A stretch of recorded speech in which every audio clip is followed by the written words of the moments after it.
I'm coming to you from the banks of the Susquehanna River just below Sunbury, Pennsylvania.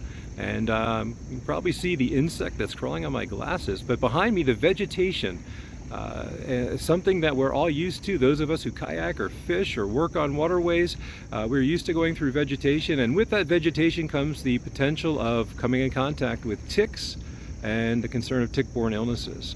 So along those lines, I spent some time earlier today with Christian Boyer. He's a tick specialist with the Department of Environmental Protection, and also with our regional communications manager for DEP, Megan Lehman. We did a tick drag and we chatted a little bit about the emergence of deer tick virus and Lyme disease and what all we should be aware of when it comes to both of those, and taking precautions to protect ourselves when we're outdoors enjoying the Susquehanna River, its tributaries, or really anywhere outdoors. We conducted an environmental active tick survey for the nymphal life stage of the black-legged tick. Different tick species and different tick life stages will utilize different habitats. So for the black-legged ticks, for the larval stage and the nymphal stage, which we are targeting, we are under the canopy in leaf litter without a whole lot of understory vegetation.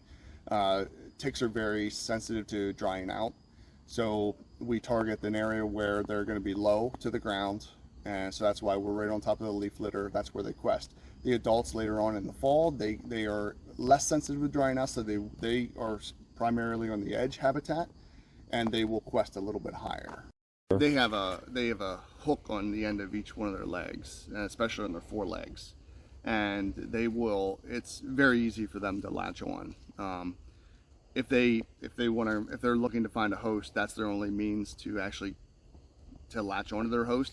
They're very good at grabbing a hold of whatever, and I've never seen one, once they grab a hold, they don't fall off. Questing is the action that ticks take they come to the edge of vegetation, and when a host comes by, they'll put their arms in the air and grab a hold, and if there's a change in temperature, a change in sunlight, so if a shadow casts over them, they will outstretch their arms when they sense a host and grab a hold and find a place to attach. Well, okay, we're looking for movement on the drag, or the body shape, amongst all these seeds. And what shape roughly? Kind of like a teardrop shape, but they're going to be very small. The nymphs are about the size of a poppy seed. The biggest thing with the warmer winters, black-legged ticks are active all winter when the conditions are right. And we've collected them, in temperatures as low as the mid-20 degree weather when conditions are right. So they are active all year. When it's warmer throughout the summer, that means more ticks are active. More of those adults are active for a longer period of time throughout the winter time. Last year, as compared to this year, as far as the nymphal population is concerned, we are about double this year what we found last year with the same kind of sampling effort. And there's a whole host of reasons why that could be. It could have been lower mass production or higher mass production last year, so that increases the number of rodents in the populations. Therefore, that gives way to a larger nymphal tick population as well. So there's a whole lot of other environmental conditions that we're still investigating of why we might see these fluctuations in ticks and in nymphs. But that gives a little bit of a reasoning as to why we could potentially see fluctuations in this population. Talked about 25% of the nymphs are positive for Lyme disease, 50% or higher are positive. The adults are positive for Lyme disease. Lyme disease, the biggest difference when we're talking about transmission to people is that it takes around 24 to 48 hours for Lyme disease to be transmitted to a person after a tick bite. Powassan virus or deer tick virus is much more quick. Transmission can happen in as little as 15 minutes after an attachment occurs.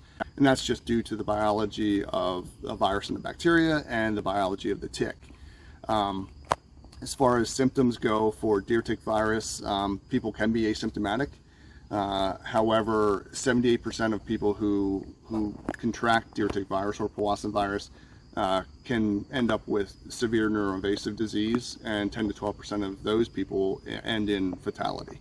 Deer tick became on our radar in 2019, and it's been on our radar ever since, and we test for it.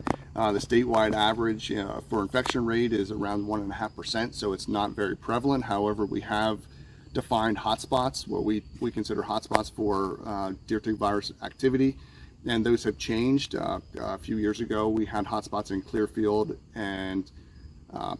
County, Wyoming County, and Center County. Last year, we found it in Columbia County.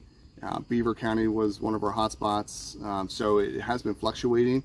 So the biggest take-home message for all of this, when you're dealing with ticks and tick-borne pathogens, are personal protection. We're not going to get rid of all the ticks. So the best thing that people can do when they're out enjoying the outdoors, we don't want to scare anybody from not enjoying the outdoors, just take simple precautions. Use your repellents containing DEET, or use permethrin spray on your clothing that either it comes with the permethrin already impregnated in the clothing, or you can get a spray that will kill the ticks on contact. Other things people can do when they're enjoying the outdoors is walk in the center of the trails, stay away from those edges, because that's where the ticks are going to be, especially in the fall we're coming into here.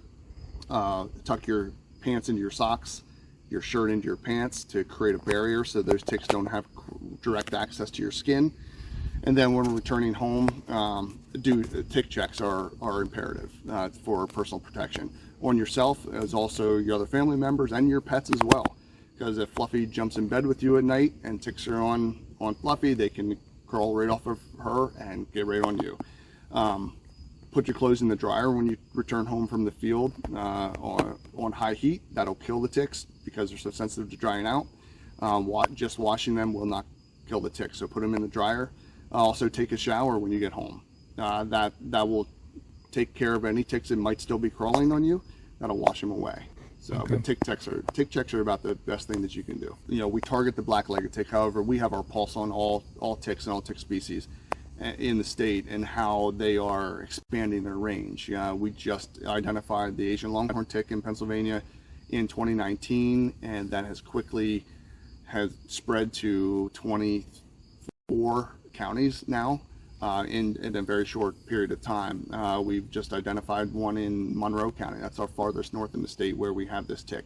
It's out in Pittsburgh and some of the counties bordering Ohio. So we have our pulse on that as well. And we test those in our lab, and we're trying to determine if they can, literature says that they can't transmit anything to people. However, we are finding those ticks can at least pick up Lyme disease and about any of the tick-borne pathogens. So we're still unaware of how it relates to human health, but we have our pulse on that as well. The expansion of Lone Star ticks as well. They are expanding in our state, and we are trying to find out and figure out how that expansion is going to happen. Their life seems to be isolated right now, but all the states around us, that's their primary tick of concern. Luckily enough for us, that's not ours yet, but I do see that those populations will be expanding. Gulf Coast ticks, we identified those for the first time in 2020 in one county, and then established populations in Philadelphia in 2021. And this year we found them in Delaware County. So those ticks are expanding, and we've had relationships with CDC where they've tested those for a pathogen they can transmit to people, and it's the highest incidence of infection rate that CDC has ever found. So we're really pay attention to all the ticks in the state and how it's going to impact public health.